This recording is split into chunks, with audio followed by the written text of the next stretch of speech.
Let's talk to Harold the H. Peacock. He's going to tell us all about how Ipswich was influential in the game of Australian football coming to Queensland. He is down covering for West Brim Radio the grand final in Melbourne. G'day there, Harold. Yeah, good morning, Danny. Yeah, you sent me on assignment to the MCG. Here I am, and there's Brisbane Lions supporters everywhere. In fact, I'm here in Melbourne at this moment with Alex Stickfoss. You might remember him. He was a former reserves grade player with Brisbane Lions. So, I'm mixing it with the big names here in Melbourne. Did his dad, Dick Foss, play in the QAFL? He was a bit of a star. Was that his dad? Well, no, it wasn't, but they're all related. These Dick Fosses, there's only a couple of degrees of separation. But, mate, with everyone. Ipswich, like the AFL or VFL, came up here a long time ago because my dad's dad used to play a bit of Aussie rules. Yeah, that's right. Look, and the history goes back 150 years. In fact, everyone knows now that Brisbane Lions are based at Springfield, right here in Ipswich. But Ipswich's contribution to champion Queensland footballers goes back way further than that.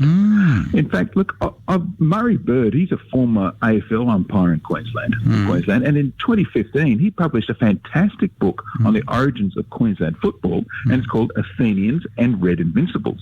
Now, in it, he named the Queensland team of the century. That's the 19th century, that is, and Ipswich absolutely dominated the list. Now, I should say, when the first football club in Queensland was formed in 1866, it was the Brisbane Football Club. Now, they played what was called Victorian rules or Melbourne rules back then, or Australian rules football today. You've got another name for it, I know. But the Brisbane club, they had to play with themselves for a couple of years. Until three more clubs came along. Three more clubs came along back then, and they were all from Ipswich. They were the Ipswich Football Club, the Railway Workshops Football Club, and the Ipswich Grammar School football teams. And so if it wasn't for Ipswich, we might not have had any football competitions of any sort in Queensland until much, much later on. Now, listen, there is a book I need to get you to read one day. And people don't want to admit it, written by 4 AFL journalists, and it was actually originally called VRR, and that was Victorian Rugby Rules, and that's a fact, because most of, like the line-out, that all come from 2 blokes who started the game in Victoria who came from the rugby over in England. They cop that. That's exactly right. Yeah, they all from rugby, and they came over here.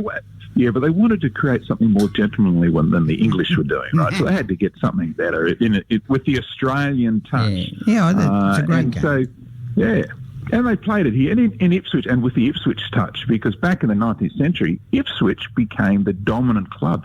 It was the champion team of the colony 8 times in 14 years. Wow. And of the 20 players named in the team of the century, half of them were from Ipswich. Wow. Now, but even one of the best Brisbane players, he was born right here in Ipswich. His name was Herbert Bryant. He captained the Brisbane Grammar School's cricket and Victorian rules teams. He played with the Brisbane Football Club while he was still at school.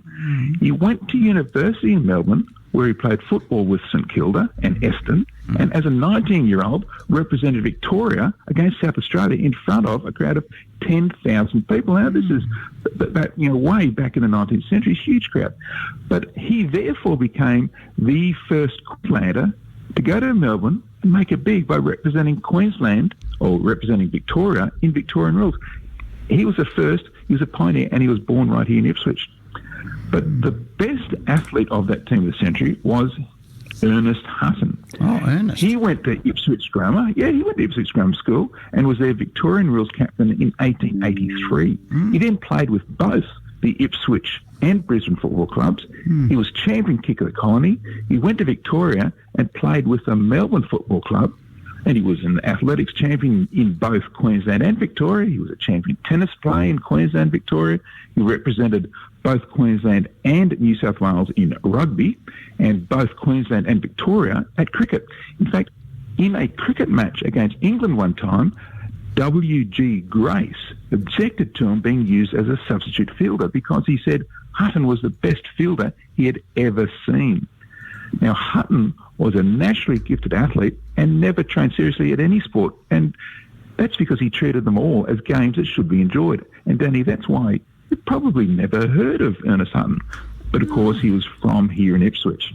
Now, the last player that I want to tell you about, he was named vice captain of the team of the century. His name is Stephen Welsh. Now, he got a scholarship to Ipswich Grammar School. He was a star for the Victorian rules team and then with the Ipswich Football Club as well. In fact, Welsh starred in athletics, Victorian rules football, rugby and soccer. He captained the Queensland Victorian rules team and jointly holds a record for most games played for Queensland in the 19th century. He was a try scorer. Now, you'll be more interested in this. He was a try scorer and goal kicker for the Queensland rugby team when it was the first Queensland team to wear maroon in 1895. 1895. In fact, Welsh was he's only one of 12 players to be dual representatives. That's playing for the colony in both Victorian rules and rugby. And he's from right here in Ipswich. So, Danny, I've got to tell you, to finish on this, I've got to tell you that one of the great travesties of sport that needs to be corrected. The Brisbane Lions are playing here in Melbourne in the AFL Grand Final today, and they are based at Springfield in Ipswich. Correct. And yet Steve Welsh from Ipswich is one of the great football pioneers. He captained Colony, set records, and paved the way for the likes of the Brisbane Lions. And yet today, he's buried in Toowong Cemetery in an unmarked grave. Isn't that sad? Danny, surely we can do better than that. We need to fix that. Mate, it's got a great history. There's no doubt about it. And AFL know how to do it. They know how to. They're great at making entertainment. I got to give it to them. Today will be a perfect day. It'll be great entertainment.